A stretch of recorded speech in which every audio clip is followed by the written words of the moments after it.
2 wild doggos and a turtle. Go! Don't mess with Henry. No, don't touch Henry's food. No, no, go. Yeah, I know you want to eat the turtle food, but you can't. Luna, come on, come on. No turtle food for you two. That's Henry's food. Oh, oh, oh. I know you want to play.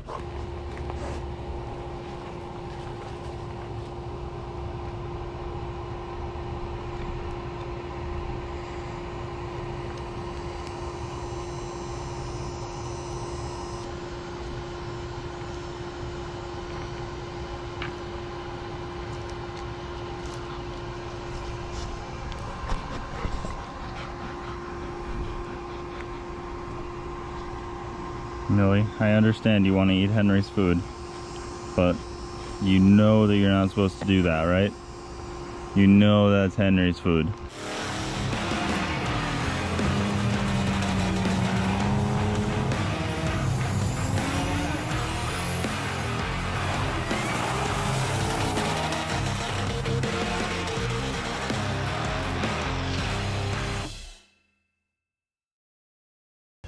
Alright guys, so for today's video, I think we are going to put the transmission in.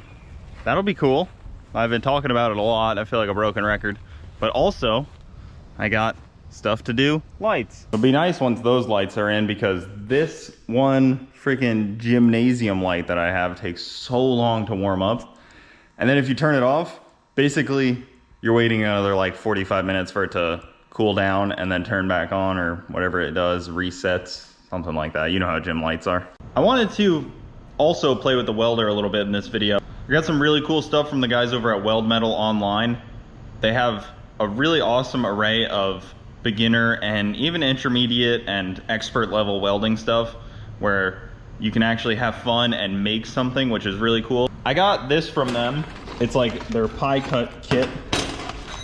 So it just sends you a bunch of steel or aluminum pie cuts. That's how it comes. It comes cleaned, ready to go, so you don't have to prep it or anything.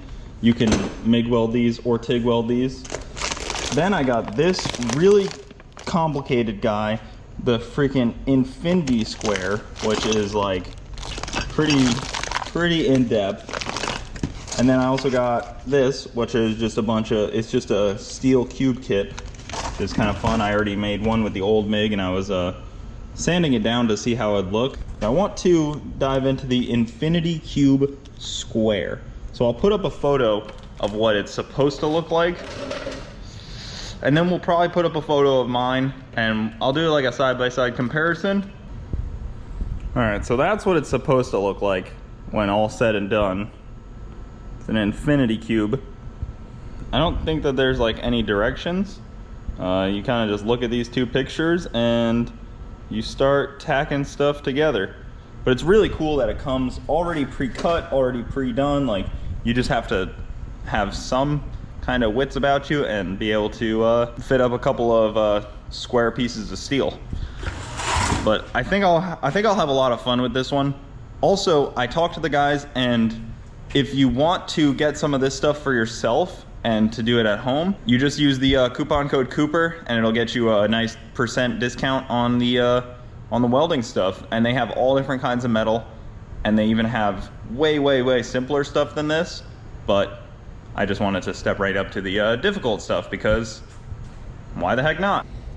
All right, well, I'm gonna tack all these together and then leave these off to the side. All right. Let's make these nice looking. So all of these guys are tacked up now. Little A-frame deals. It's cool because this machine has like a little tack feature, so you just like, and it just tacks it right away.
It's not pretty. I'm not done yet. I'm gonna clean it up a little bit, but it's definitely not pretty. I've dipped the tungsten probably 75,000 times. Had to sharpen it a bunch. But it's starting to come together. I'll just show you guys from this angle. It's starting to come together. I'll just show you guys from like a nice distance. No, I'm just kidding. Yeah, some of them are decent. Some of them are terrible. Some of them, I blew holes in it. That's just the way of learning, you know? That's why I got this thing, so that I can learn. Well, a lot of today is going to be me running around. I have to drop off these injectors. I gotta go up to Tampa, pick up some shirts. I have to go get some welding supplies. I gotta go get nitrous bottles filled. A lot of stuff to do, a lot of running around today. Sadly, there won't be a whole lot of action unless I can get everything done fairly quickly, which, who knows.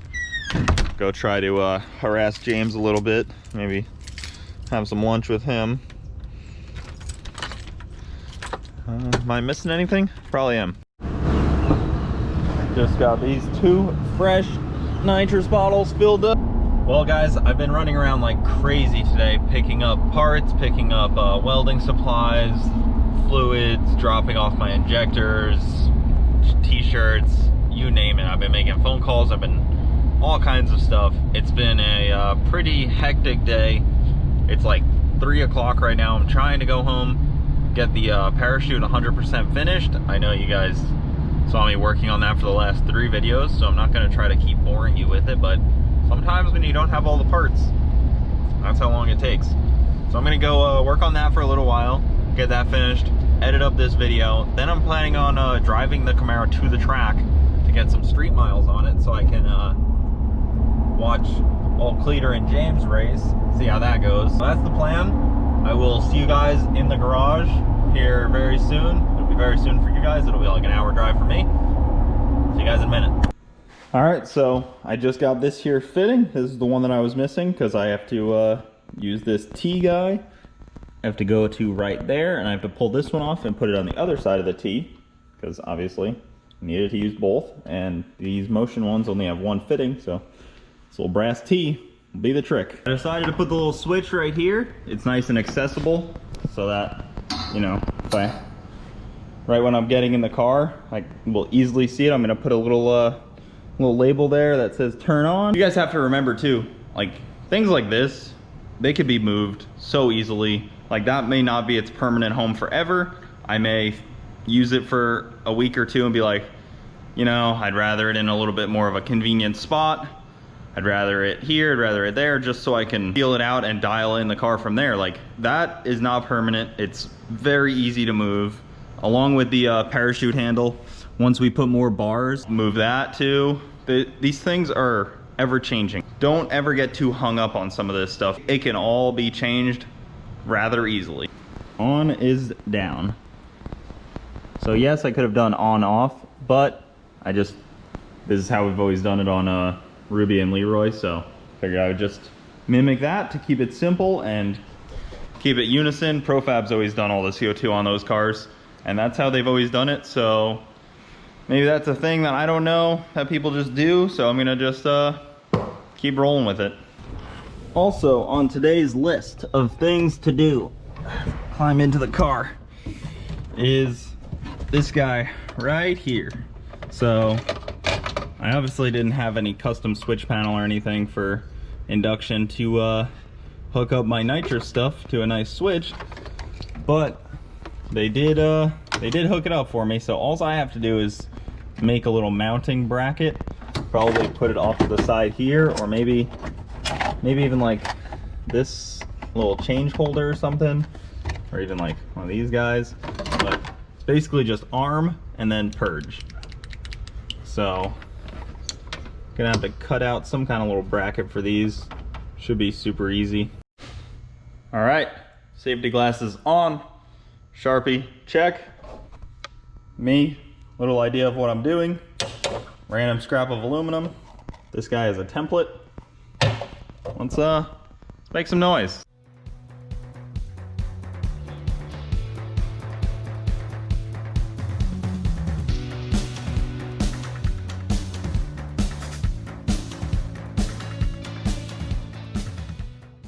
right.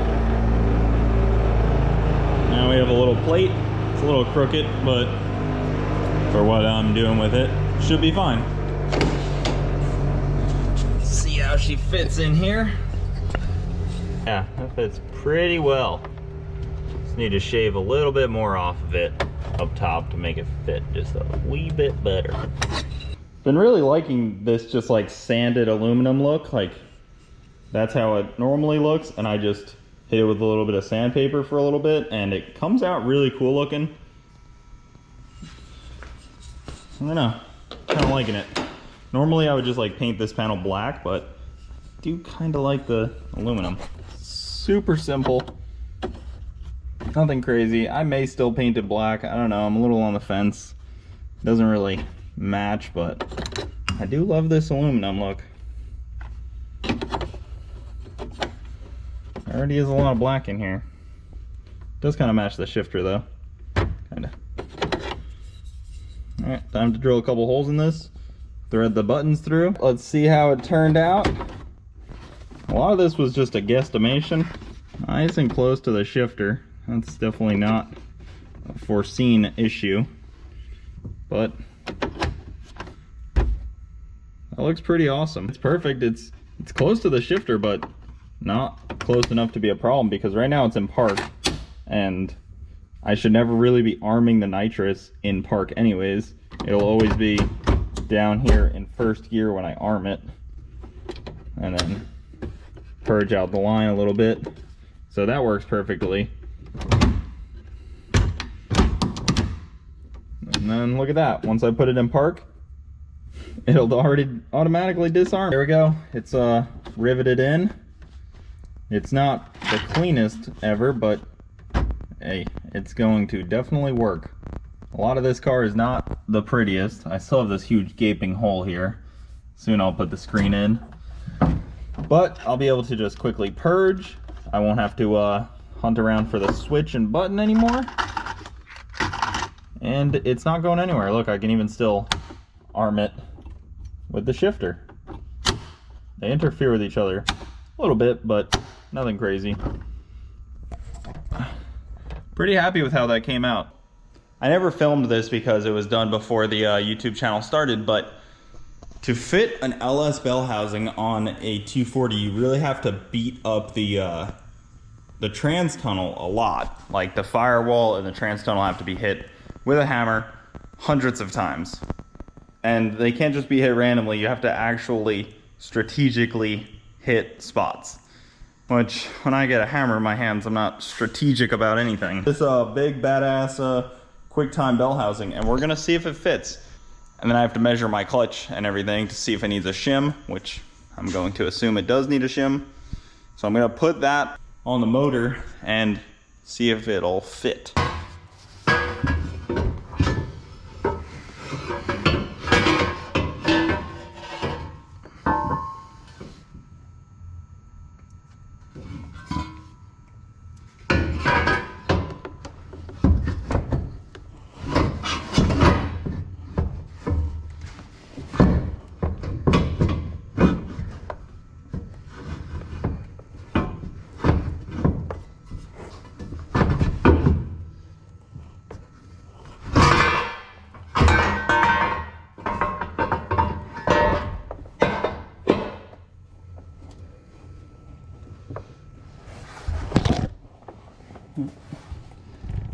It's on the dowels.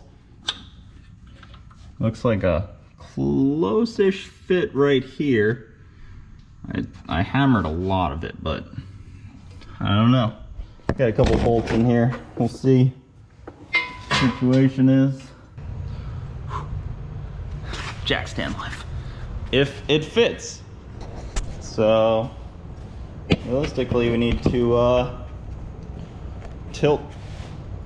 We gotta tilt the motor back like this, and then I guess get back under there and see how much clearance we got. The bungee cord does not work all that great. I need like a ratchet strap at least. The zip tie, that thing worked great. Looks like it's gonna work. The freaking transmission might be close.